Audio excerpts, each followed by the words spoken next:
Hello, my name is Chelsea, and welcome to my bariatric weight loss surgery journey.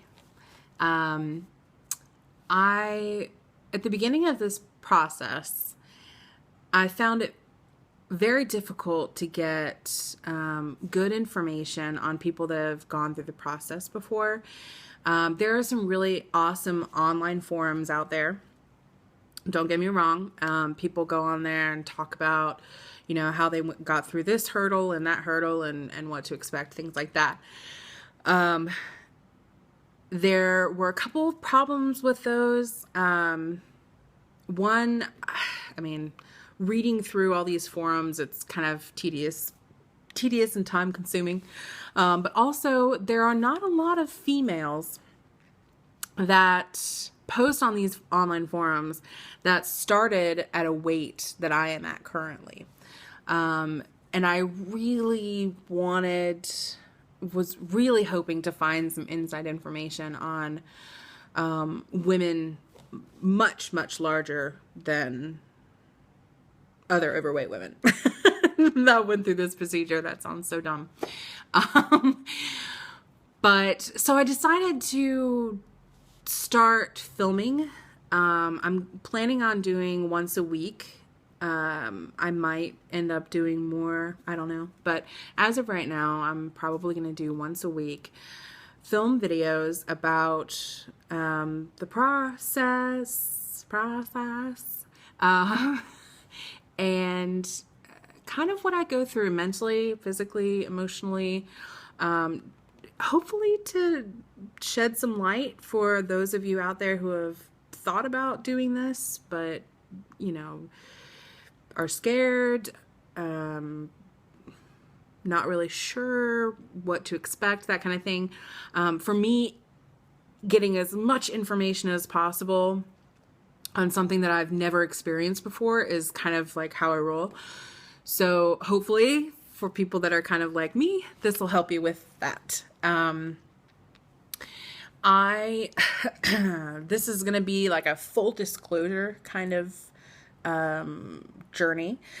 I'm not going to hold anything back, and that's going to be extremely difficult for me because I'm not really the type of person that opens up very well. But in the interest of helping others, I will do that. Plus, I don't find that holding things back to be beneficial, especially for the nature of this video, this channel. So I want to talk about first what it is that I'm having done, because that's kind of important to know. I'm having a gastric sleeve done, and it is different from a gastric bypass in that it doesn't like reroute your anatomy. It's still all going to be in the same place. The gastric sleeve removes most of your stomach. The part that connects with the esophagus and the part that connects with the small intestine remain intact. So it looks kind of like a sleeve, which is where the name comes from. But they remove all of the excess. So you're left with a stomach that is like this big. That is not to scale.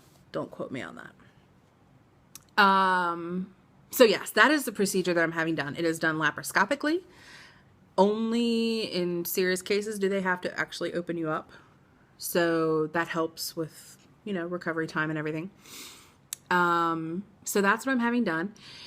The program that I'm going through is awesome. It is rigorous and you have a lot of hoops to jump through, but they want to kind of weed out the people that aren't really committed. People that think that this is like an easy way out, or you can just do this and it just magically, you get skinny. No, that is not how this is going to happen. And they want to make sure that people are aware of this. So the program that I'm doing, you are required to go to 10 support groups. And these support groups aren't like talking about your feelings kind of thing. It's more like lectures. So they have doctors and nurses and guest appearances and psychologists and all kinds of people that give lectures on different topics. And they're very informative. I love them. So you're required to go to 10 of those. You also have to meet with a psychologist. They have to okay, that you're not suicidal or crazy or addicted to heroin, things like that. Very important to know. You also have to meet with the surgeon, obviously. Cardiologist has to clear you, make sure that your ticker can undergo surgery. That's the word I'm looking for. Undergo surgery. And then you also have an upper endoscopy done. I have not had that done yet. That's done 2 weeks prior-ish to your surgery date. And they send like a little thing down your throat. And they want to make sure that you don't have like any ulcers or anything that they should kind of like be aware of before going into surgery, that kind of thing. They also test for a bacteria, and this is super gross, but it's a bacteria apparently that we all get at some point, and it's carried through fecal matter. Lovely. Through ingesting fecal matter. I should actually rephrase. So that's gross. But they have to make sure that you don't currently have it. If you do, they have to clear it up before surgery, but it doesn't like disqualify you or anything. So that is, and then 30 days minimum prior to your surgery, you go on what is called an OptiFast diet. Me personally, I'm actually doing 60 days. So I'm doing 2 months of OptiFast, but I'm going to talk about this, in the 30-day program. So 30 days of OptiFast, there's 3 real reasons for this. The first is kind of to get your mindset on how your diet's going to change, and you can't go eat out anymore, and you can't, cheat. So it's kind of to get you in that mindset of what you're going to have to be doing after surgery. It is also to shrink your liver, because your liver sits on top of your stomach, and there's a big fat deposit on top of the liver and everything. So their goal is to shrink it as much as possible so that they can do this laparoscopically, because if they have to open you up, not a good thing. The third reason for this OptiFast diet is basically to make sure that you're not going to cheat.